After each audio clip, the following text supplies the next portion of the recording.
Não se esqueça de se inscrever no canal aqui embaixo e ativar o sininho para receber as notificações. Agora, pro vídeo. Sim, o vídeo é por causa de The Last of Us. Como eu nunca consegui jogar no meu PS3 porque ele simplesmente falou não quero jogar esse jogo em específico, eu só agora tô sabendo a história pela série. Não se preocupe que também não vai ter spoiler, só comparações. Mas a existência do Ophiocordyceps na série me trouxe de volta uma antiga teoria no mundo Pokémon, sobre o Parasect, o Pokémon fungo. Tirando os 8 Pokémon fungos da franquia, mas só ele tem uma relação paralela a uma coisa que existe sim no nosso mundo, que é aterrorizante. Um fungo que controla a mente. Mais ou menos.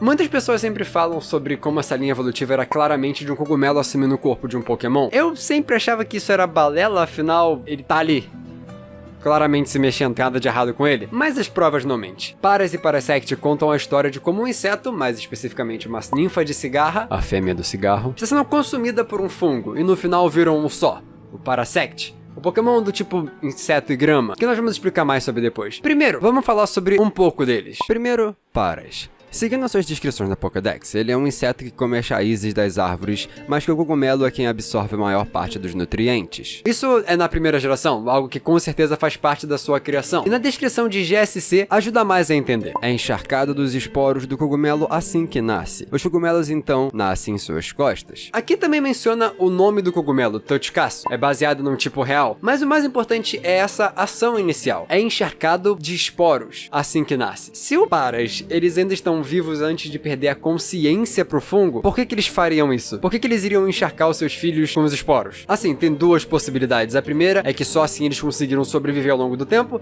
aceitando a divisão do corpo com o outro ser, pra evitar que a espécie morra, eles precisavam fazer isso, mas eu acho que é um pouco mais sombrio do que isso. O Paras com certeza também já perdeu, mas não perdeu tudo. E essa é a parte ruim. Mastospora é um fungo, endoparasita, que é a inspiração desses Pokémon. Isso porque ele é quem age especificamente com cigarras.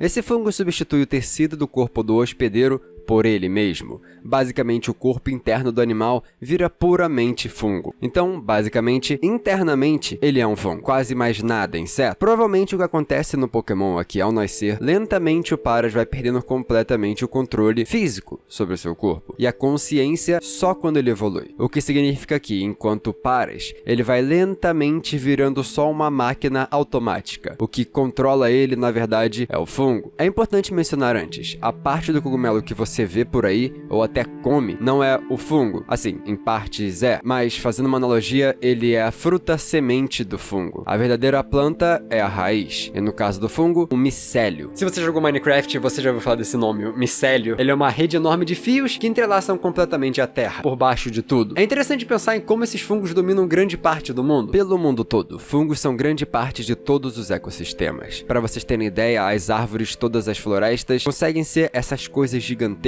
por causa deles. Basicamente, o micélio serve como uma grande rede de nutrientes, dividindo e ajudando todas as árvores de um lugar. Isso, claro, não serve para todos os fungos, mas grande parte. Além de também, você já deve ter escutado sobre os decompositores. Todo o ecossistema sempre foi mencionado os fungos como parte dele. Então, entender que eles são importantes, abundantes e que vivem em conjunto com outros seres vivos dá um grande valor à sua função no planeta. E por isso tudo dá para entender que a situação do Paras e do Parasect é um pouco pior. Enquanto o Parasect já é completamente um zumbi sem nem sinal de vida da cigarra, só olhar para os olhos dele e o tamanho do cogumelo gigante que tem todos os nutrientes do corpo, que tudo é só dele. Tudo vai diretamente só pra ele. É diferente o Paras. Ele ainda tá consciente enquanto faz todas essas ações, mas possivelmente essas ações já não são mais da cigarra, e sim do próprio fungo. Esse é o poder do Ophiocordyceps, controlar o seu hospedeiro para que ele faça o que é preciso. Independente dele estar vivo ou não, o fungo vai fazer o que ele quiser. E isso explica tudo sobre o Pokémon. Seu nome é Paras, Parasect, Paras de parasita, inseto.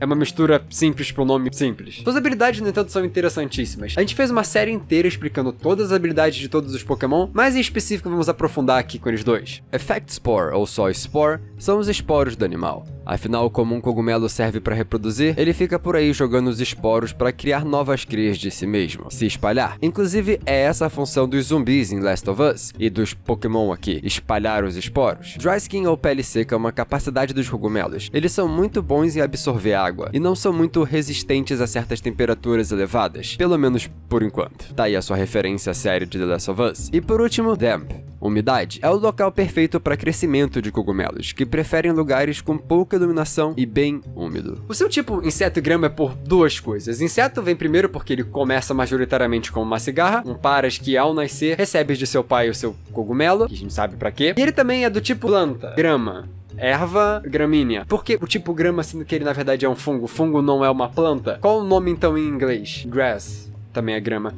Ainda tá errado. É o nome em japonês. Kusa. Também significa a mesma coisa. Mas pera, fungo não são plantas. Todo Pokémon cogumelo é do tipo planta. Isso é porque, bom, tem que simplificar de alguma forma. Não dá pra fazer um tipo inteiro só pra 4 linhas evolutivas, e especificamente, depois nunca mais nada. É uma coisa muito específica, então é mais fácil englobar. Mas que nem a gente falou, os fungos vivem em conjunto com as árvores, então deixa eles aí juntos. Mas vamos também falar dos outros Pokémon. Até porque o próprio Shiinotic, o último que nós vamos falar nesse vídeo, é visto como um Pokémon contraparte do Parasect. Isso é interessante porque mostra que existe uma conexão intrageracional entre os Pokémon. O que quer dizer que mesmo sendo Pokémon de gerações diferentes, eles têm conexões. É só lembrar do Pinsir e do Heracross. Dois rivais, mas que são de regiões diferentes. Não tão distantes, mas isso faz sentido com cogumelos. Os Pokémon cogumelos todos têm algo em comum. Os golpes Spore, Esporos e a habilidade Effect Spore. Esporos também. O Breloom, que é o primeiro deles, é baseado em um Agaric. Isso pelo seu formato e as bolinhas. O seu chapéu também é no formato de um chapéu caça, que era usado por monges, soldados e samurais, explicando seu tipo lutador. Mas também pode ser pelo seu físico parecido com um canguru,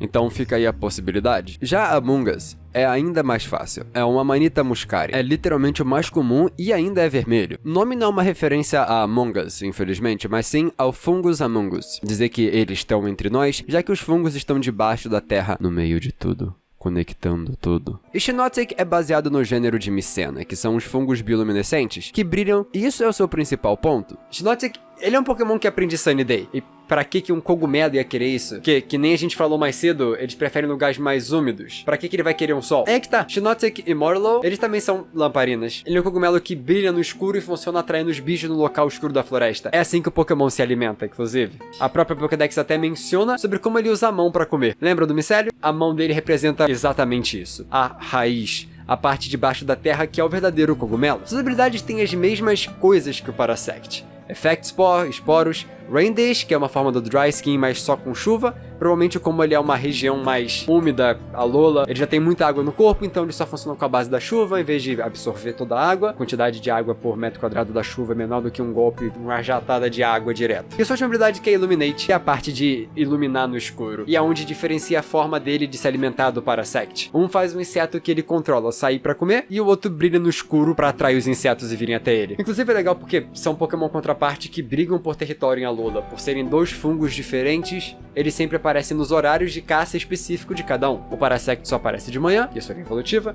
e a linha evolutiva do Shiinotic só aparece à noite. Mas o mais interessante de tudo é lembrar que tudo de Pokémon surgiu do Satoshi Tajiri, ele caçando insetos. Então com certeza ele encontrou um inseto zumbi na floresta em algum momento, e isso inspirou ele a criar o Parasect. É legal você parar pra pensar na lógica por trás da criação de cada um.